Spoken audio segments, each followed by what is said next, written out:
잠시 기도드리겠습니다. 하나님 아버지, 참으로 은혜를 감사합니다. 부족하고 부족한 사람이 너무 많이 또 목사님 통해서 또 부탁을 받고 하나님께서 주신 그런 또 말씀을 또 선포하기 위해서 또 우리가 함께 나누기 위해서 이렇게 또 준비 중에 또 이렇게 자리를 했습니다. 이 시간을 통해서 하나님께서 준비하시고 얘기하시는 말씀이 함께 하시는 모든 우리 성도님들에게 깊이 자녀 교육과 또 어떻게 살아야 되는지를 말씀 안에서 먹어줄 수 있는 귀한 시간 될 수 있도록 축복하옵소서. 감사하며 예수님으로 기도드립니다. 아멘. 목사님께서 너무 하도 유명하다 그래가지고 지금 하나도 안 유명한데, 그래서 PPT를 제가 잘 안 만드는데 목사님이 말씀하셔서 제가 만들고 좀 준비하는데 어찌 한 20일 정도 조금 더 걸린 것 같습니다. 그래서 준비 내용이 혹시 마음에 질문이나 감동이 있으면 정말 고맙습니다.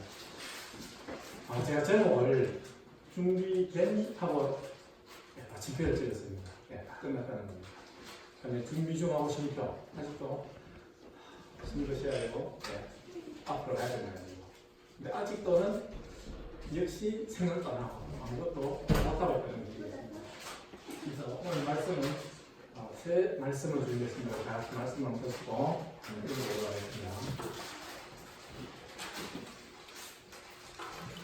오늘 다 같이 잠언 9장 10절 읽어보도록 하겠습니다. 시작. 여호와를 경외하는 것이 지혜의 근본이요 거룩하신 자를 아는 것이 명철입니다. 잠언 13장 24절 시작.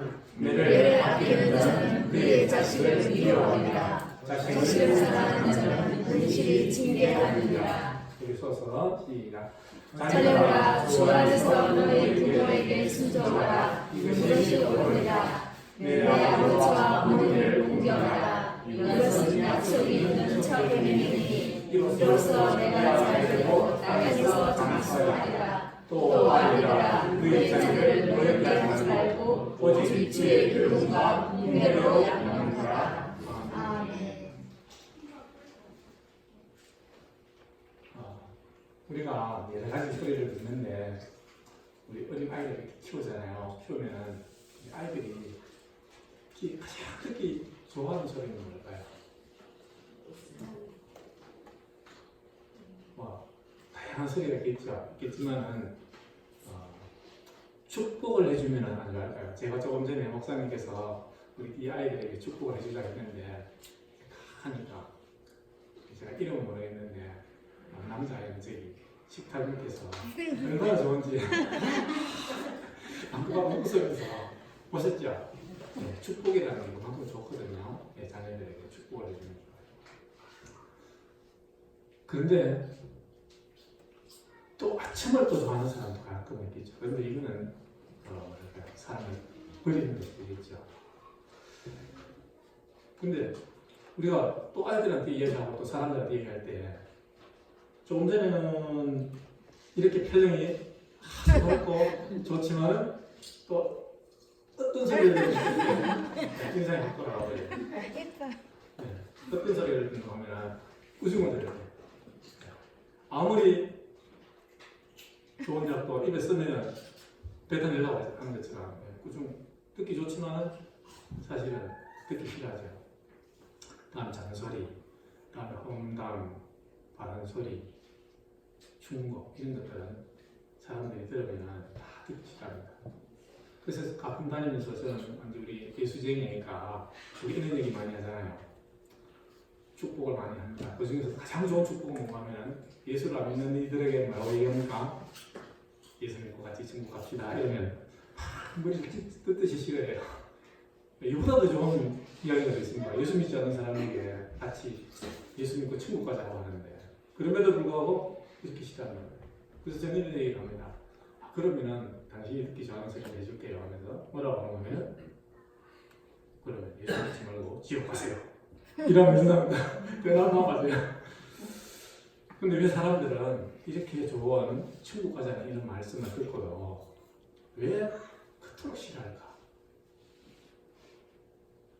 그거는 원인이 뭔가 하면은 창세 이후로 하나님께서 우리에게 말씀을 주신 지 그리 오래됐건만 말씀을 모르는 이가 너무나도 많습니다. 그걸까요? 그것은 바로 부모 때문입니다. 여기 앉아 계시는 분들도 자기 자녀 중에 아직도 믿음을 안 가지고 있는 자녀가 있을 수 있죠. 또 내가 원하는 대로 자녀들이 또 그런 길로 갈 수도 있잖아요. 근데 이 부모가 뭔가 하면 이 부모라는 어웨이라는 부모도 되지만 저는 이렇게 또 해석했습니다. 하나님 아버지를 모르기 때문이다. 원인은 뭐냐? 부모님. 하나님 아버지를 모르기 때문에 많은 사람들은 예수 믿고 천국 갑니다 해도 하지 않는 거예요. 그래서 오늘 세 주제의 말씀 중에 첫 번째 잠언 9장 10절 여호와를 경외하는 것이 지혜의 근본이요 거룩하신 자를 아는 것이 명철이라는 이 말씀으로 먼저 한번 나눠보겠습니다.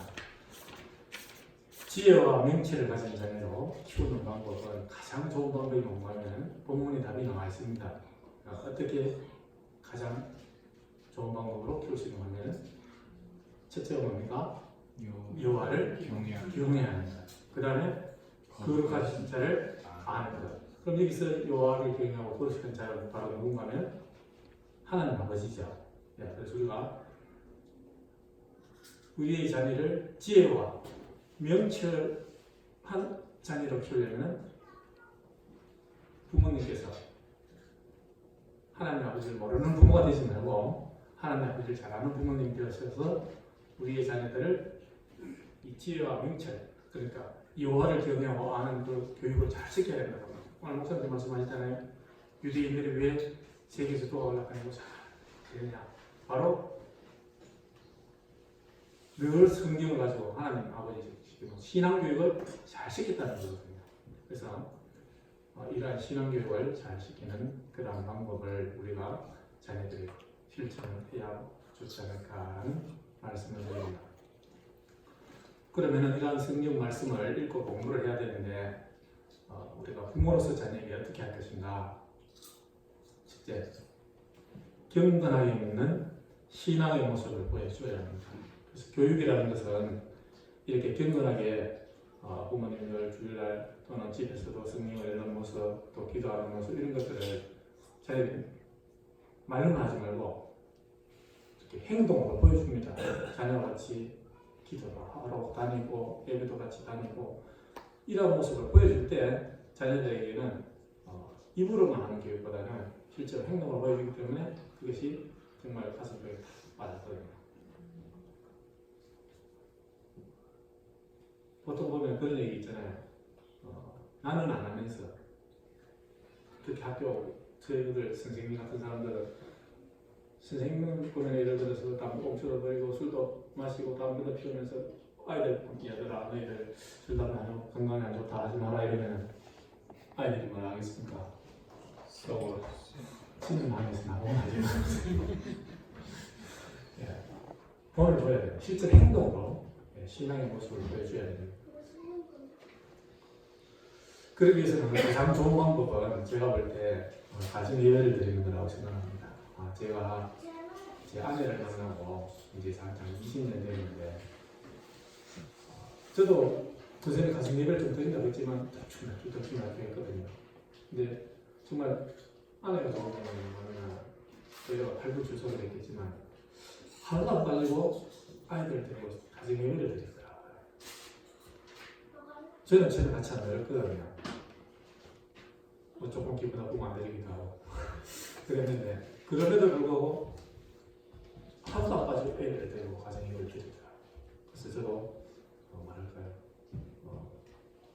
정말 말로만 하는 게 아니고 진실로 하는구나 싶어서 저도 같이 동참하게 되고 이 가정 예배보다 더 좋은 것이 신앙 교육이 없다는 것을 이제 알게 되고 가정 예배를 무조건 제가 오늘 가정 예배 안 드리지 제가 먼저 얘기할 때도 있습니다.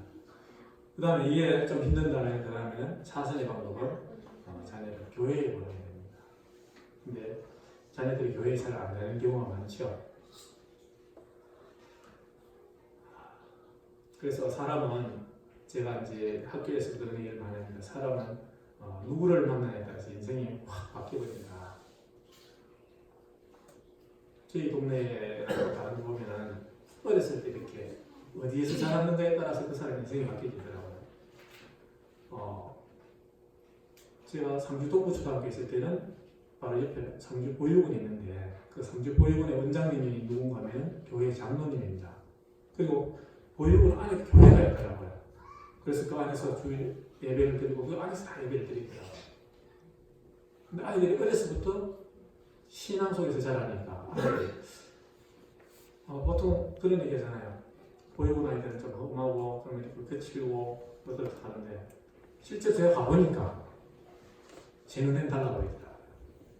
보육원 아이들이 그 훨씬 더 아이들이 참하고 말하자면 문제가 있다면 오히려 일반 가정에 있는 아이들이 더 말씀도 많고 문제가 많더라고요. 그 말은 뭐냐면 누구를 만나느냐.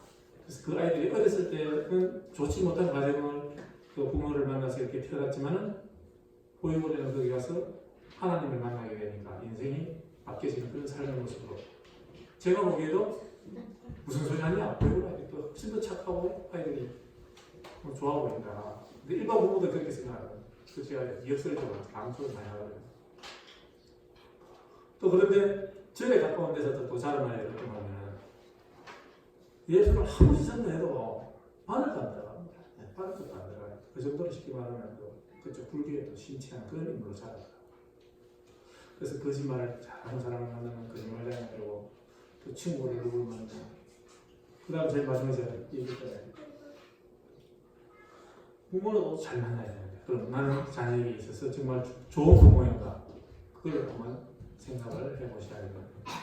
물론 저도 많이 부족한 부모지만은 신앙교육만큼은 하나 좀 잘 해줘야 하는 생각을 많이 하는 점에서는 조금은 우리 자녀들에게 그래도 좀 덜 미안하다라고 그렇게 생각합니다.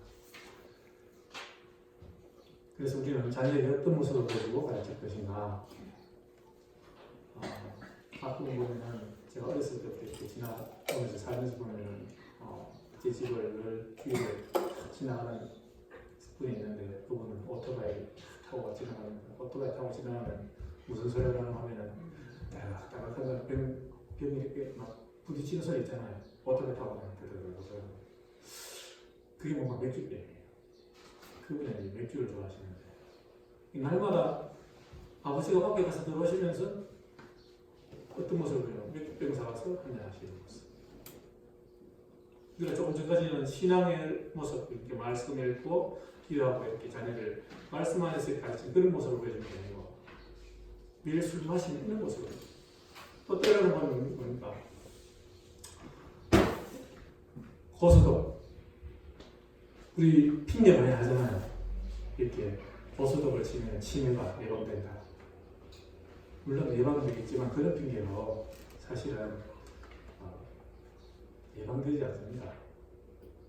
그래서 날마다 보면 이렇게 고소득 핀다고 제발 소위 같은 기시고 있는 모습을 보고 또 어떤 분들은 하루 종일 주식 그게 전광판에 앉아가지고 또 아니면 집에서 이렇게 주식에 매달려가지고 한번 일확천금을 한번 벌어보겠다. 근데 사실은 주식은 제가 보기에 저도 공부도 좀 하고 해봤지만 주식은 허가받은 허가 내놓은 도박입니다. 돈 받고 돈 받기. 요즘은 그 룰이 바뀌어가지고 하루에 30%까지 이 등락금이 되더라고요. 옛날에는 15%밖에 안 되는데 예를 들어서 내가 오늘 1,000만 원 가지고 전에 샀어요.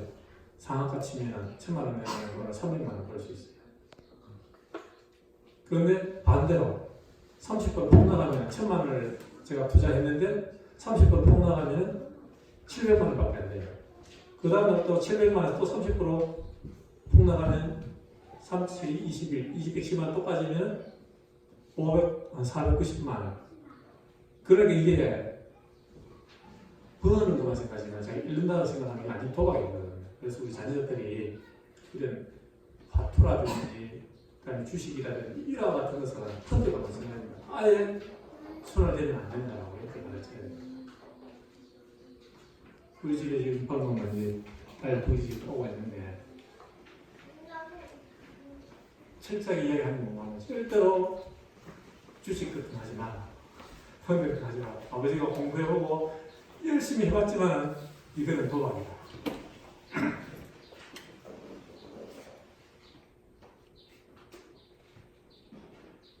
예수님께서 그런 말씀하시잖아요. 깊은 물에 가서 그물을 던져라. 아무리 던져도 한 마리도 밤새도록 그 배도를 못 잡았잖아요. 근데 예수님께서 말씀하신 대로 가서 탁 던졌더니 그물이 찢어서 잡아서 배 두 개를 탁 실을 정도로 이렇게 잡았다고 얘기하는데 그 시장에 들어가려면 고기가 많은 곳이 어디에 있는지를 알아야 되듯이 주식시장은 물론 돈은 많습니다. 엄청나게 벌법을 하거든요. 근데 그걸 나한테 낚아서 담는 방법을 자기 자신은 잘 안다고 생각하지만 가보면 실제로 한 푼도 못 담는 거예요. 그래서 혹시라도 여기 우리 계신 부모님 우리 자녀들이 있지만 자라서 또 부모가 되면 절대로 이런 시장에는 안 들어갈 수 있도록 그렇게 교육을 해주시면 고맙겠습니다. 그래서 돈은 정직하게 벌고 정직하게 쓰는 그런 식으로 우리가 삶이 이루어져야 되겠다. 목사님 평소에 강조하는 닭강, 저도 한번 닭강 써봤습니다. 네. 그래서 우리가 말씀을 해가지고 베드로가 조금 전에 이야기한 것처럼 그물을 내렸더니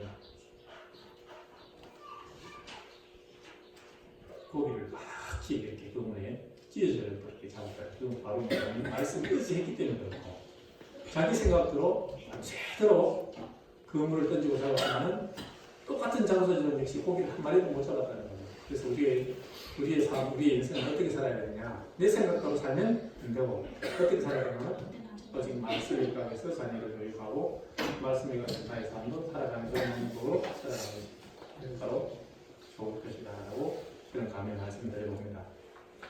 다른 길로 가면 다 우리 목사님 말씀대로 다 뭡니까? 다 꽝입니다. 잘 되는 것 같은데 결론은 다 꽝입니다. 그래서 이거 사진 재밌잖아요. 인터넷에 찾아봤는데 아버지가 이렇게 설명지를 이렇게 읽고 있고 자녀가 이렇게 읽어서 이런 모습을 자연스럽게 어려서부터 가르쳐주는 것이 좋을 것이다라는 할머니 기도하는 모습을 가르쳐주고 있죠. 저도 사실은 어렸을 때 큰 어머니께서 이렇게 교회에 가시는 모습 또 손잡고 다니면서 저도 신앙을 물려받았는데 늘 새벽 기도를 다니시더라고요. 근데 제 어머니는 안 하셨어요. 그래서 부모님께서 이렇게 날마다 기도하는 모습을 보여준다는 것은 그 자녀들에게 가장 아주 좋은 축복이 아닌가 그렇게 생각합니다. 그래서 다니엘을 보면은 이 기도하는 모습을 보면서 어떤 축복을 받았나 하면 하루 3번씩 예루살렘을 향해서 너도 일부러 죽인다 하는데도 불구하고 일부러 창문을 다 열어놓고 담대하게 무릎을 꿇고 겸손하게 기도했습니다. 그러면서 이방의 나라에 가서까지도 쓰임받는 위한 그런 인물이 되었죠. 또 한나의 기도, 그를 통해서 사무엘을 얻고 또 히스기야는 죽을 병에서도 15년을 더 생명을 연장할 수 있는 또 예수님의 기도는 그 십자가의 고통을 담대하게 이겨낼 수 있는 그러한 것을 얻을 수 있는 그것이 같은 기회입니다. 그래서 첫 번째 주제는 다시 한 번 더 말씀드리겠습니다.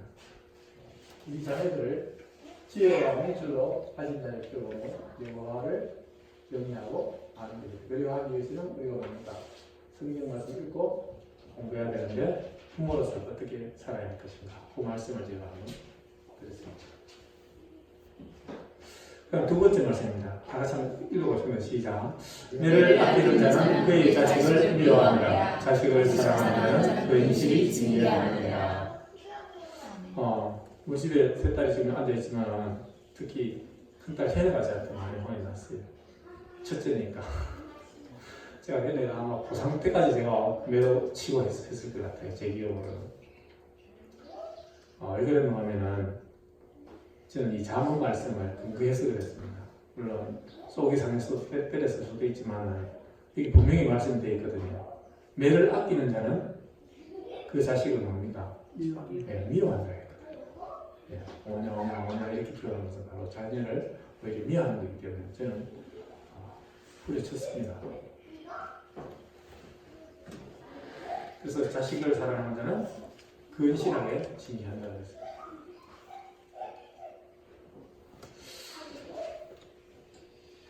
그래서 이제 아이들 치면은 마음의 상처가 많이 생기잖아요. 그래서 그 나름대로 제가 치료하는 방법으로 이렇게 했습니다. 치면은 이제 연자법으로 첫째, 둘째, 셋째 다 시작하고 함께 쳤어요. 네. 그러면서 이제 아버지도 너희들을 잘못 가르쳤으니까 나도 잘못이 있다. 그러니까 이 해초리를 나한테 네가 이제 아버지를 쳐야 돼. 근데 그때 그 진짜 해초리를 받아서 아버지를 친다는 그 자녀는 좀 문제가 많은 자녀죠. 근데 우리 아이들은 그러지는 않더라고요. 그럼 제가 그 해초리를 다시 들고 제 종아리를 제가 쳤거든요. 네, 치니까 우리 아이들 마음에 어떤 마음이 들었는지 모르지만은 아버지가 자기 해초리로 여기 뭔가 자기 그 종아리 치고 있으니까 마음이 좀 미안하고 그렇게 했으니까 그래서 제가 치는 건 아마 이게 치료가 좀 됐지 싶어요. 뭐 안 됐는지 그건 내가 잘못도 물어본 적은 없는데 네. 그래서 우리 아이들이 제가 보기엔 나름대로 지금까지 잘 자라고 있습니다. 자, 그러면 두 번째 넘어가서 성경 인물 중에 보면 훌륭한 인물들이 참 많잖아요. 훌륭한 인물이 참 많은데 자녀 교육에 실패한 사람이 많아요. 그 사람들이 누군가 하면 다윗. 하나님께서 정말 사랑하는 마음에 합한 자라고 할 만큼 훌륭한 다윗이지만은 자녀 교육에 실패했다는 사람이고 또 엘리 대제사장도 마찬가지로 대제사장이지만 자녀 교육만큼은 엉터리였다. 사무엘도 마찬가지. 그럼 어떤 모습인지 간단히 한번 살펴보겠습니다.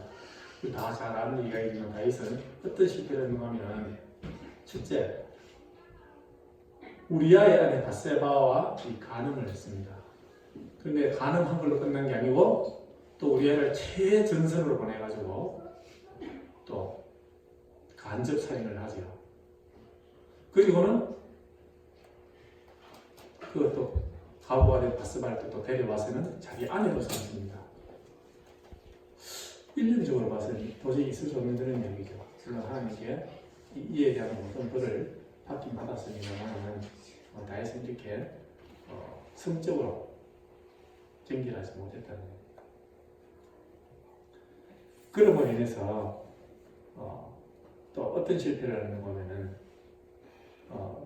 압살롬한테 쫓길 때 비록 후궁이지만은 도망갈 때 자기 가족들 다 챙겨가는 게 그게 상식이라고 생각하는데 후궁 10명을 다 남겨두고 궁궐을 지키라 했어요. 후궁이 무슨 힘이 있어서 그 궁궐을 지키겠습니까? 근데 결국은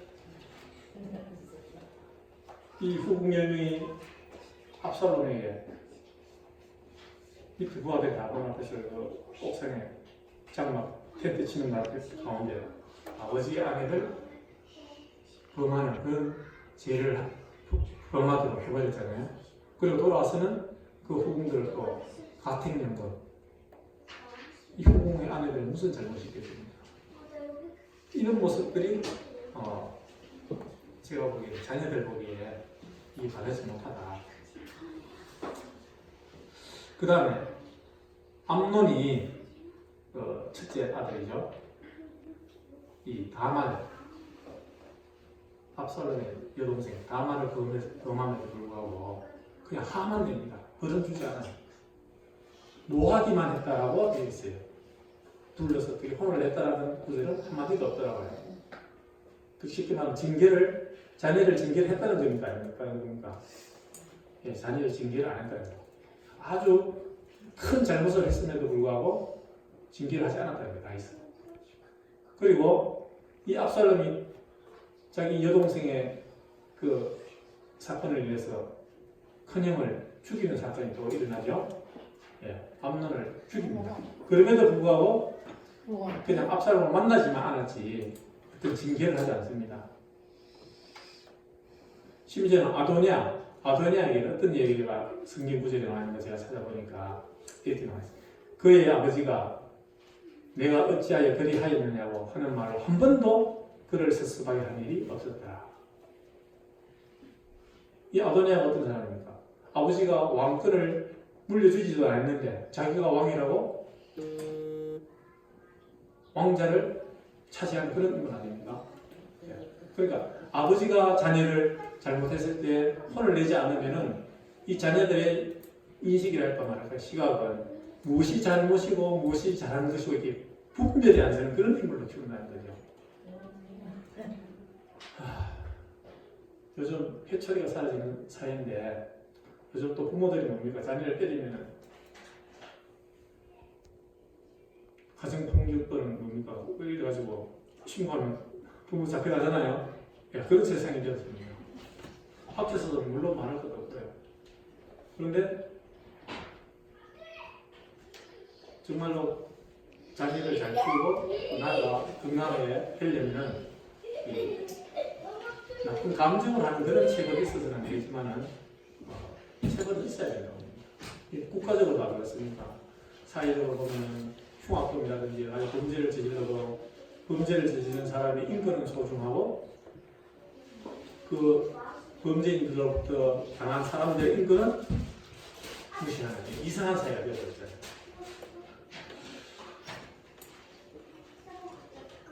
그럼 이 다이스의 실패는 원인이 어디 있느냐? 그러니까 아까도 얘기했지만 자녀 교육에 대해서는 자꾸 도망가 버리는 그 문제에 깊이 개입하지 않는 이런 태도가 있었고, 그 다음에 자녀 교육에 대해서는 그냥 뒤에서 바라보거나 그냥 요즘 말하면은 부모님들이 자녀 교육을 하는 데서 아버지는 돈 벌어와가지고 돈을 엄마한테 갖다 주면은 엄마는 그것을 가지고 자녀 교육 따라다니면서 어느 학원이 좋다, 무슨 공부가 좋다 이런 거 하면 그냥 뒤에서 후회나는 지원해주는 그 정도의 탈밖에 아니라는 거예요. 어망으로서 자녀들 교육하면 좋은 선생님 모셔다 놓고 난 필요한 선생님 겁여주고 그렇게 키웠다는 거죠. 그 다음에 혼을 내야 할 시기에 혼을 내지 않았다. 그래서 저희들이 이렇게 교육학적으로 얘기하면 혼을 낼 때 언제 혼을 내야 되느냐? 바로 혼을 내야 되거든요. 예를 들어서 손님이 왔다. 손님이 왔으니까 자녀가 뭐 좀 잘못했는 것이 있는데 바로 혼을 내기에는 자녀의 마음에 상처를 줄까? 그래서 좀 이따가 혼을 낸다. 그럼 아이는 다 잊어버려요. 나중에 혼을 내면 내가 왜 혼나는지 그 이유를 몰라요. 그래서 혼을 낼 때 바로 그때 즉시 혼을 내야 되는 이 다윗은 그런 징계를 하는 그러한 일을 하지 않았다는 것이 되겠습니다. 그래서 그 결과 형제간에 서로 죽이는 살인 사건이 발생하고 자기 자신은 아들에게 쫓김을 받고 당시 힘든 국가가 솔로몬을 통해서 어떻게 됩니까? 또 나뉘게 되는 그런 결과까지 이어지게 되잖아요. 물론 자기 자신은 하나님께 마음이 합한 자라고 인정을 받았지만은 자녀육이 잘못되면서 그 왕권이 나라가 펴져 갈라지는 그런 좋지 못한 결과를 가져가려고 저는 봅니다. 그 다음 엘리의 실패를 보겠습니다. 엘리는 자녀들을 잘못 키웠는데 두 아들 홈리와 비나하스가 있는데 그들의 악행이 여러 가지 있죠. 제사 드리기 전에 음식을 자기들 마음대로 취하지요. 제사장들이 먹을 수 있는 음식이 있는데 그 음식 이외에도 하나님의 것을 마음대로 취했습니다. 즉 요즘으로 말하면 예배를 멸시하는 그런 악한 자녀가 되었다는 거죠. 그리고 또 어떤 게 있냐면 성전에 수정되어 없는 여인들이 있는데 그 여인들을 하고 동침하기도 하고, 그럼에도 불구하고 이 엘리 제사장 역시 다윗처럼 이렇게 좀 거룩하게 좀 말로서만 이렇게 하고 말았습니다. 너희가 어찌하여 이런 일을 하느냐? 내가 너희 양심을 이 모든 백성에서 떠나거라. 네 아들들아, 거듭하지 말라. 내게 들리는 소문이 좋지 않느니라. 너희가 여호와의 백성으로 범죄하게 하는 거다. 이 징계했다는 말이 하나도 없잖아요. 야, 그냥 말로 수 있게. 그래서 엘리가 실패하고 해서 어떤 결과가 생겨나면 아니 실패 원인은 영성 부족. 그 원인은 영성 부족하는 그 사건은 뭐가 있는가 하면은 한나가 이제 기도하는 그 목소리를 뭐로 착각합니까? 수치한 여인으로 착각하잖아요. 그만큼 이 영성이 떨어져 있다는 거죠. 그 다음 또 하나는 사무엘이 잠을 자다가 하나님께서 부르시는데 두 번이나 찾아가도 그냥 가서 자라죠. 나는 안 불렀다.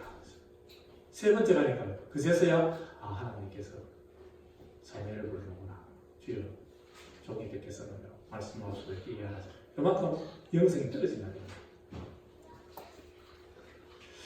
그래서 이 실패한 결과는 어떤 일이 생긴가 하면은 하나님의 길을 블레셋에게 전쟁에서 빼앗기게 되고 그 빼앗긴 소식을 들어보고 해서 자기 자신이 뭡니까? 넘어지면서 목이 부러져 죽게 되고 또 아들이 그 전쟁에서 다 죽었죠. 그리고 며느리는 뭡니까? 조산하다가 일찍 아기를 얻다가 이 소식을 듣고 숨을 되고 또 집안에는 노인이 하나도 없는 이렇게 일찍 죽는 젊을 때 다 죽는 그러한 집안이 되면서 저주를 받게 됩니다. 그 다음에 엘리 대제사장이 많이 부족하니까 사무엘을 새로 세운 이 사무엘마저도 실패하게 됩니다. 사무엘도 역시 아들 교육을 잘못 시켰어요. 자녀 교육을. 어떻게 시켰는가 하면 자기가 늙어서 이 두 아들 요엘과 아비야를 판관을 이렇게 세웠는데 이들 역시 이렇게 공정하게 이렇게 판결을 해야 되는데 뇌물을 받고 이렇게 됩니다. 삐딱하게 판결을 하거든요.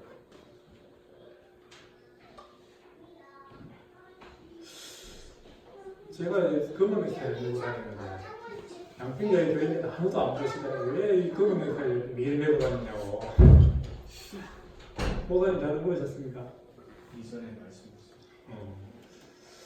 아무도 안 없더라고요. 근데 가끔 이렇게 다니다 보면 어떻게 장례식하러 가는데 맨날 검은 넥타이를 메고 다니고 그러시더라고요. 그래서 제가 저는 다른 의미가 아니고 저는 이 나라의 법이 죽었다고 생각하기 때문에 지금 제가 장례를 치르는 중이라고 생각하고 이렇게 지금 이러고 있습니다. 1년에 일어나는 사건들을 보면은 제가 옛날에 직접 겪은 사건도 그렇고 법은 이렇게 만일하게 이렇게 공평한 판결이 되어야 되는데 이렇게 삐딱하게 이루어지는 경우가 너무 많이 있더라고요. 그래서 제가 미국 다닙니다. 그래서 좀 가끔은 지금까지 궁금하고 또 눈이 부서졌지만 왜 그랬는지 그냥 이해하시고 와주시면 고맙습니다. 자, 그럼 사무엘의 실패는 엘리 대제사장이 하는 모습을 어렸을 때부터 들어갔기 때문에 그 엘리 대제사장의 잘못된 아버지 상을 보고 자랐다는 거예요. 이렇게 진짜 훌륭한 아버지가 누구인가를 본 적이 없다는 거예요. 그리고 워낙 훌륭한 뭡니까?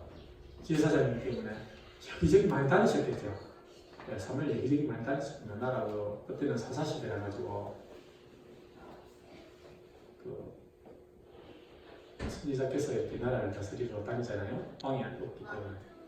그래서 가정을 돌볼 시간이 없었기 때문에 자녀 교육을 제대로 못했을 것이다. 이는 저도 보여줬습니다. 여기만 하면 저기만 오네요. 얼마나 어렸을 때 얼마나 아이들 대제사장한테 이렇게 맡기잖아요. 성질에서 생각하고 그래서 이제 아버지의 모습을 본 적이 있고 그래서 이 사무엘이 실패하게 되면서 어떤 결과가 일어나는가 하면 우리가 다 아는 것처럼 이게 이런 겁니다. 하나님께서 가서 전쟁 정치가 끝나고 이방 나라와 같은 우상과 같은 전쟁 이웃 나라와 같은 왕이 다스리죠. 그 당시에가 얘기합니다. 그래서 그 전에도 그랬지만 끝없이 하나님을 이렇게 거부하고 말 안 듣고 하는 막말에 왔다 그런 일이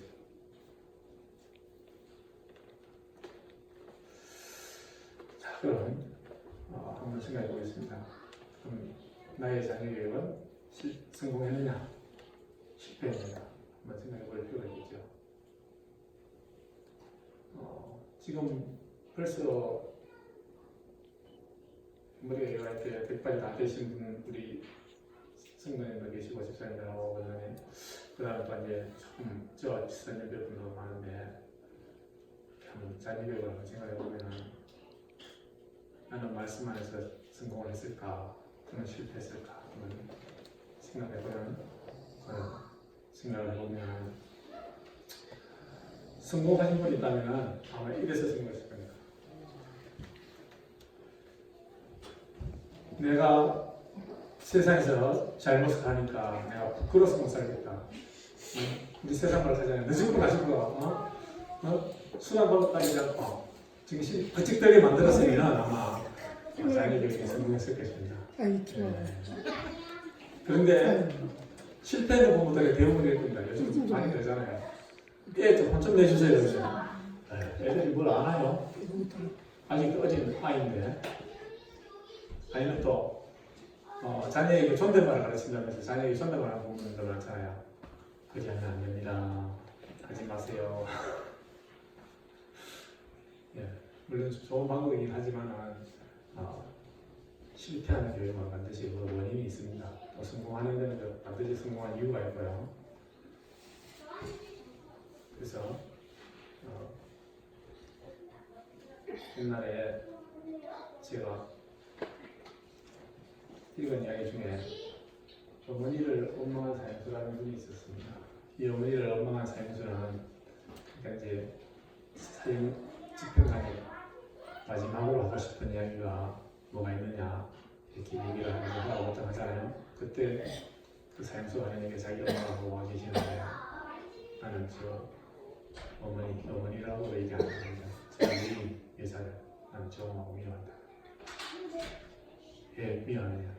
내가 어렸을 때 조그만 잘못을 했을 때에 나를 혼을 냈으면 내가 이런 악한 사람이 안 됐을 텐데 그때 예를 들어서 뭐 나는 누구나 훔쳐오면 아이고 여기 참 솜씨도 좋다. 어떻게 이렇게 표답하게 잘 가설 수 있나 칭찬해 줬다는 거예요.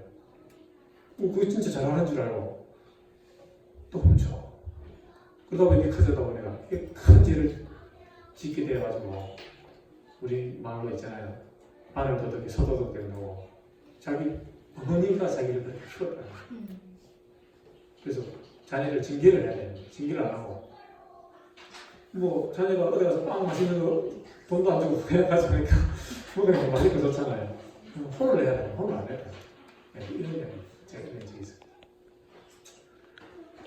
그 다음에 또 나의 아버지는 제 아버지고 아버지로서의 거예요. 이거까지 얘기하자면 오늘 끝도 없을 거고 제 아버지는 제가 혼은 몇 번 나진 않았어요. 그런데 제가 잘못을 하면 진짜 하늘에서 번개가 칠 정도의 혼이 날까요? 그 소리도 그렇고 그때 저는 콩을 많이 씁니다. 그때 아버지가 하루에 한 3번 정도 혼이 났을 때예요. 간단하게 얘기하면 초등학교 6학년 때는 효도한다고 매일 뭐 있는 거 낚시를 다녔어요. 새벽으로 일어나면 새벽부터 해서 헐 갔다가 반까지 넣고 저녁하고 또 주일이고 일요일 공휴일이고 매일 낚시를 하고 다니고 하루 못 다니고 하면 낚시들 딱 부딪히다 이 자식 공부 안 하고 맨날 낚시를 다녀. 그 정신 부실 때마다 그런 것이 낚시합니다. 다음부터 한번 혼난 거는 바둑 워낙 좋아해가지고 두꺼운 바둑 파는 게 만나면 좋겠다 싶어가지고 집에 큰 널판장이 여러 개 있으면 형이 나보고 잘하라 하라 잘랐어요. 근데 나중에 가서 보니까 그걸 되게 났는데 아버지가 돌아가시면 이제 간 잘라고 그래요. 상하는 간 잘라서 하는데 좋은 그걸 장 골라가지고 바둑 파는 만들어 잘랐으니까 그 목숨 전부 제 몫이잖아. 제가 잘랐으니까. 예, 그때 엄청나게 화를 냈어요. 여기까지만 하고 왔어요. 그 다음에 마지막 세 번째 이야기입니다. 자녀들아 주 안에서 너희 부모에게 순종하라 이것이 오늘이라. 다음 내 아버지 어머니를 공경하라. 이렇게 해서 4절까지 있는데요. 이것을 세 파트로 제가 나눠서 말씀드려보겠습니다. 첫째,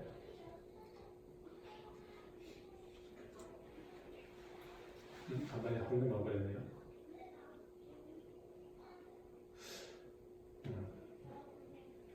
첫 번째 여기 있습니다.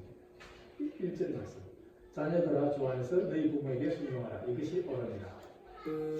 자, 여기서 순종이라면서 어떤 것을 순종이라고 하는 거냐면 제가 생각할 때 순종은 주 안에서 말씀했잖아요. 주 안에서 순종하라는 것은 즉 믿음 안에서 순종하라는 건데 이걸 자꾸 제가 생각을 많이 해봤거든요. 그게 뭐냐면 예수 잘 믿으라는 얘기 같아요. 신앙생활 잘해라. 그 다음에 이렇게 하기 위해서는 만약에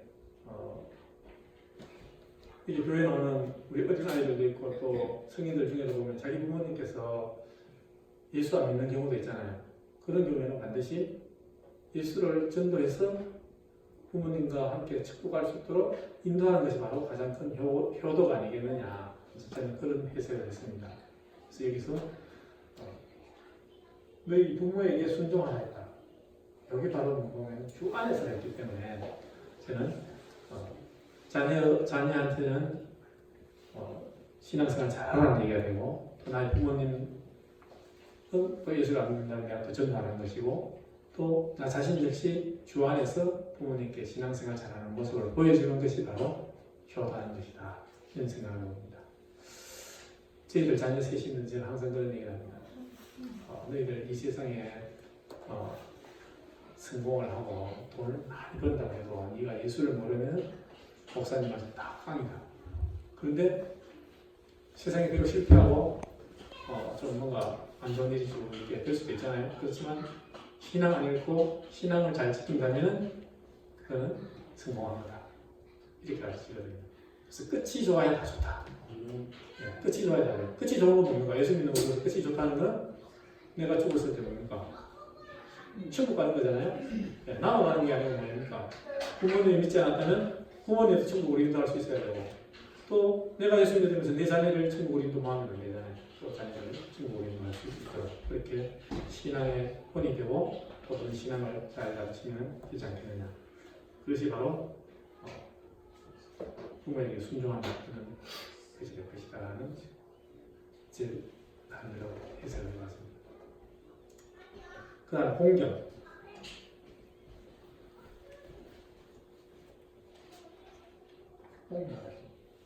이것이 바로 약속의 첫 계명입니다.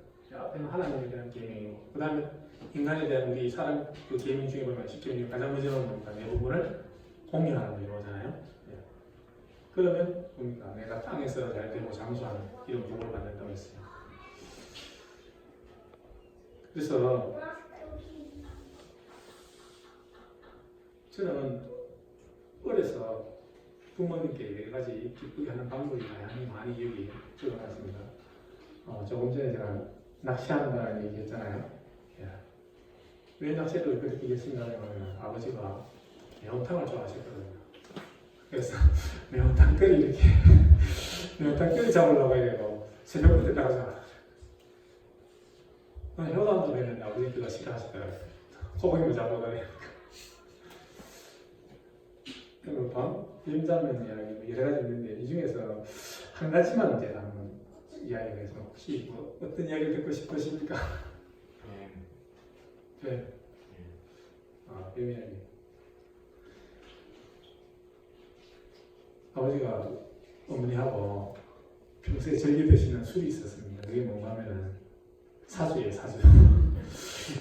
어머니 아버지 주무신 동안 벽장이 있는데 벽장에 딱 보면 이제 뱀술을 담아가지고 이렇게 따라가서 마시면 한잔 해 하면서 아버지와 어머니 너희 뱀술 드시더라고요. 그래서 어린 마음에 아버지 어머니가 저 뱀술을 닮아서 한 잔씩 드시니까 좀 뱀술 담으려면 뱀을 잡아야 되는데 그래서 제가 어렸을 때부터 초등학생이죠. 보통 뱀 보면 징그럽잖아요. 그런데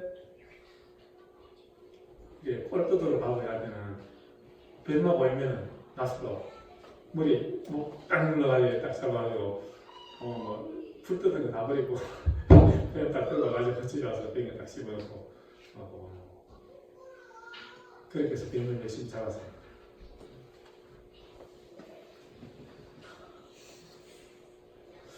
근데 뱀술을 많이 드시니까 지금 평소에는 몸에 좋으신데 나중에 돌아가실 때는 아버지 참 힘들어하시더라고요.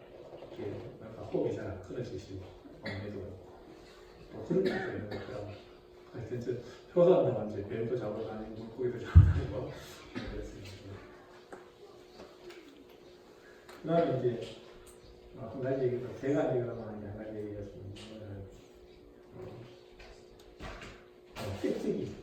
깨뜨기 요거 말씀드릴게요.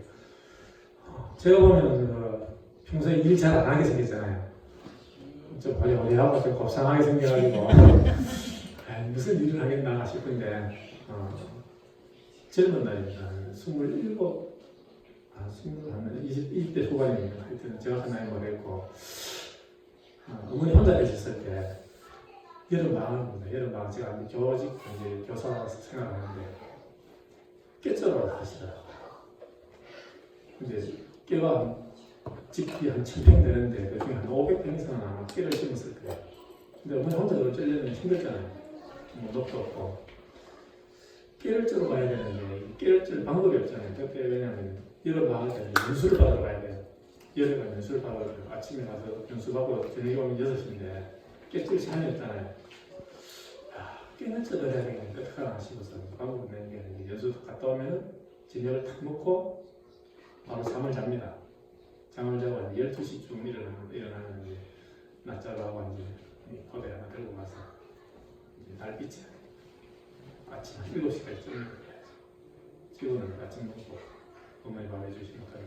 숨이 같은 연수니까 집에 모아니까 연수하고 또 하루 종일 공부하다가 또 집에 오면 또 저녁 먹고 자고 또 12시 돼서 일어나서 또 깨치고 이런 식으로 해서 이제 한 여러가 다 쪄드리거든요.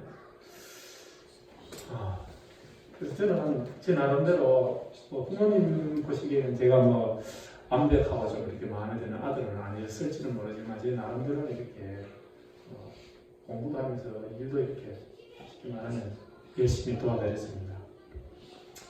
요즘 아이들을 보면 저는 부모님들 그렇게 얘기하거든요. 부모 일을 안 돕고 있는 아이들이 너무 많거든요. 그러면 그것이 자녀가 잘 되도록 인도하는 게 아니고 이제 자녀를 망치는 일로 인도한다. 그래서 자녀를 데리고 들러 가야 됩니다. 도리아니고 포도즙 공장이면 포도즙 공장 그 박스 가지게 하고 다 들고 나가도록 해야 되고 부모가 하는 일을 하도록 해야 되거든요. 그래야지 자녀가 부모가 힘든 것도 알고 어떻게 해서 나한테 이렇게 공식을 이렇게 돈 벌기 위해서 끼어 쓴다는 걸 알거든요. 그런데 공부해라 하고 안 해주면 공부하는 게 아니고 앉아서 운동한 짓 하고 있어요. 스마트폰 공부하고 이거 있고 집에 앞에 앉아서 컴퓨터 게임하고 물론 그런 아이들도 있겠지만 부모의 생각과 달리 아이들 엉뚱한 데 빠지는 그래서 자녀를 데리고 일을 시켜야 돼요. 그다음 자녀 교육의 방법이 3가정이 있는데 이 과정이 참 중요한 게 생각해 볼 것이 있습니다. 첫째는 말씀 안에서 잘 양육된 가정이 하나 있고요. 또 하나는 말씀과는 무관한 가정. 다음 셋째 보면 어찌 보면은 말씀 안에서 잘 양육된 것 같은데 자세히 뜯어보니까 경건하지 못한 가정이에요. 우리 아버지 학교 출신 우리 선지자님은 무슨 얘기 하는지 기억은 안 나올 수도 있지만 그래서 저는 한 가지 더요. 마지막에 한 가지 더 됐거든요. 첫 번째, 말씀 안에서 잘 양육된 가정. 이 가정이 궁금합니다. 조나단 에드워즈라는 가정이 있는데 이분은 언제 태어났는가 하면 1703년도 18세기가 시작되면서 태어난 분이에요. 1758년에 태어났는데 어떤 분이냐면 하나님의 삶의 첫 번째 자리에 모신 헌신된 자가 아주 경건한 삶을 사는 분이었거든요. 근데 결혼도 어떤 사람하고 했는가 하면 경건한 또 목사님 딸님하고 결혼했어요. 사람 깨어 통달하는 경우가 되는 겁니다. 그래서 알버트 윈식이라는 여분이 1900년에 연구를 했습니다. 그러니까 지금 쭉 조사해서 1900년에 발표했는데 뭐라고 하냐면 줍스 한 에드워즈요 두 가정에 대한 교육과 유전에 관한 연구라는 책에서 발표를 했는데 이 조나단 에드워즈라는 이분의 자손을 조사를 해봤더니까 약 1394명의 자손을 조사했는데 그 중에 295명이 대학을 졸업하고 그 다음에 그 중에서 13명이 대학 총장, 그 다음에 65명은 교수, 3명은 사무인, 4명은 주지사, 30명은 판사, 102명 변호사, 50명 의사, 170명은 장교, 100명은 선교사, 목사, 작가 그렇습니다. 그다음 공직자가 있습니다. 3명은 시장, 그 다음에 1명은 대북 특성 강사가, 1명은 미국 국통입니다. 그래서 미국 사회에 있어서 한 명도 해를 끼치거나 나쁜 영향을 준 사람은 없었다는 거예요. 어떤 분이에요, 그게? 이분은 경건한 삶을 살아가는 하나님의 삶의 첫 번째 목표를 둔 이런 분이에요.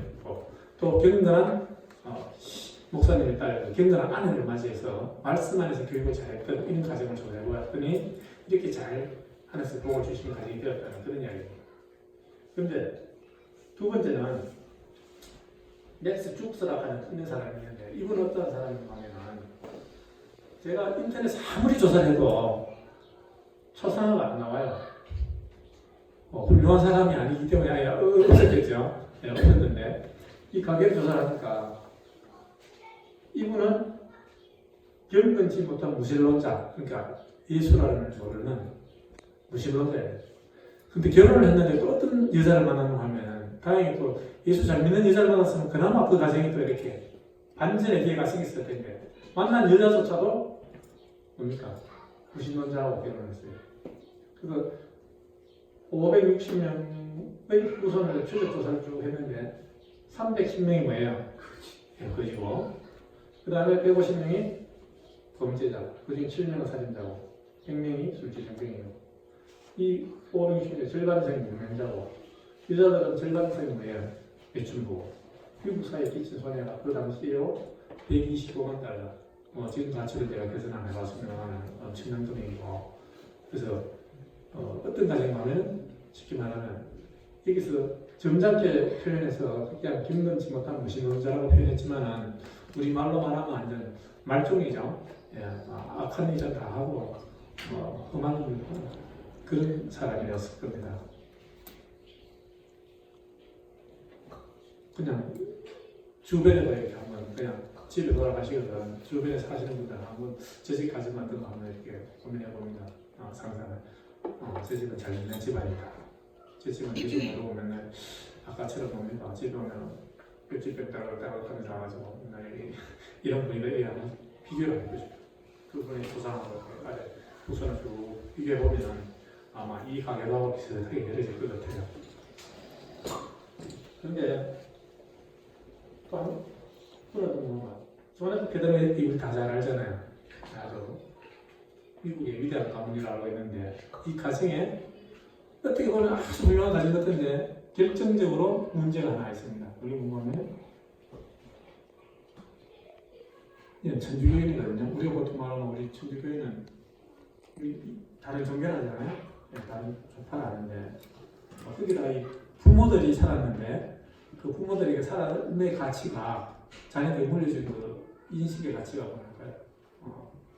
조금 문제가 있었어요. 그리고 조사를 해보니까 어떤 거냐면 거기 정적인데 아일랜드 출신 패트릭 케네디는 1848년에 미국을 이민을 왔는데 이민 와서 뭘 쓴 일을 했냐면 위스키통 만드는 사업을 했어요. 술통 만드는 사업을 했거든요. 또 사업도 사업이라고 돈만 된다고 해서 다 하면 안 된다는 거죠. 하나님 뜻에 맞는 부합한 그런 사업을 해야 되는데 우리 뭡니까 기부장 적을 짜는데 지난번에 들어보면 이상한 적은 안 짠다 하시더라고요. 그러니까 이제 적을 짜시다가 하나님 뜻에 부합한 그런 적을 짜야 되고 또 우리 김동희 지사님도 지난번에 건강을 하시는 건강을 적을 하시다 이유가 바로 하나님 뜻하고 맞다 하시다. 그런데 이 케네디의 정조부는 위스키 통 만드는 사업이고 그 아들은 이제 할아버지도 뭐 해놓으면 술집을 차려가지고 떼돈을 벌었어요. 그런데 이 떼돈 버는 방법이 또 요상스럽습니다. 어떻게 버는가 하면 미국에서는 술을 마시지 말아야 했는데 원래 뭐 했습니까? 영국의 술을 밀수해 가지고 팔아가지고 떼돈을 벌었다. 돈을 벌었는데 이상한 방법이잖아요. 그래가지고 본인은 하원 의원이 됐어요. 근데 잘 나가잖아요. 잘 나가니까 이제 돈은 많고 그래서 자녀 교육을 열심히 시킵니다. 세상적인 교육이죠. 그래서 조세프 케네디라고 이 존 F 케네디 아버지인데 상당히 공부를 열심히 시켜서 그랬는데 하버드에 또 나오고 은행장도 하고 정부들이 일하는 거지. 유리 회사에 또 돈 벌고 또 여성하죠. 주가를 조사해가지고 주가를 조사해가지고 또 경마장을 지어버리겠습니다. 수단도 방법이라고 미국 대사까지 있는데 그 다음에 이제 조나이프 본인이죠. 미국의 최연소 민주 대통령이고 여기까지는 좋았습니다. 여기까지는 잘 나가는 데서 좋았는데 그 다음부터는 2년 만에 당합니다. 암살을 당하죠.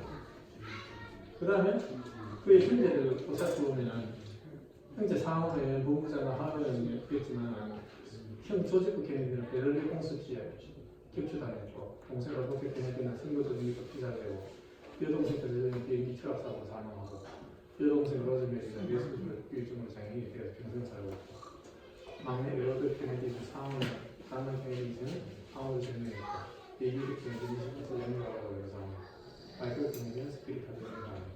조나이프 케네디는 자연인 것보다 추락했고 뭐 우연히들 나는 일이겠지 이렇게 볼 수도 있겠지만 하나님이 함께 하시는 가정, 하나님이 떠난 가정 이거 분명한 차이가 있다는 겁니다.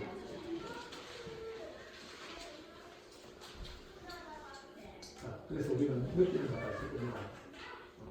주 안에서 믿음 안에서 순종하면서 살 것인가 부모 공유하는 일을 내가 잘 되는가 하는 수의 정도가 생명을 하게 되는 이야기. 그래서 제가 묻고 싶습니다. 우리 신앙생활 많이 했습니다. 내가 이미 준비된 사람인가?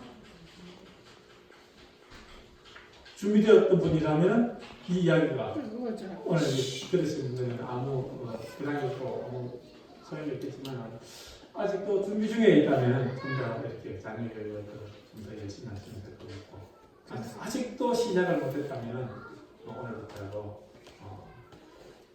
자녀가 나이가 많으니까 내가 뭐 믿음 지가 알아서 하겠지 이러지 마시고 불러가지고 나이가 많이 먹었다 하더라도 평생 자기 자식이니까 그쵸 들고 예수 믿을 안 믿는다 단호하게 하셔가지고 신앙도 이렇게 하시는 게 좋지 않겠나 이렇게 생각합니다. 그럼 다 같이 작은 소리 묵상으로 제가 부족하지만은 제가 평소에 성경 말씀 읽으면서 느낀 것을 이렇게 전했습니다. 앞으로 어떻게 하는 것이 가정인가요? 그렇게 하면서 아비로서, 어머니로서, 또 자녀로서, 또 나이가 자라서 나중에 또 부모가 된 어부로서 어떻게 살아갈 것인가 한번 하나님께 고백하고 하나님께 약속하는 그런 시간으로 간단하게 기도드리고 예배를 마치도록 하겠습니다.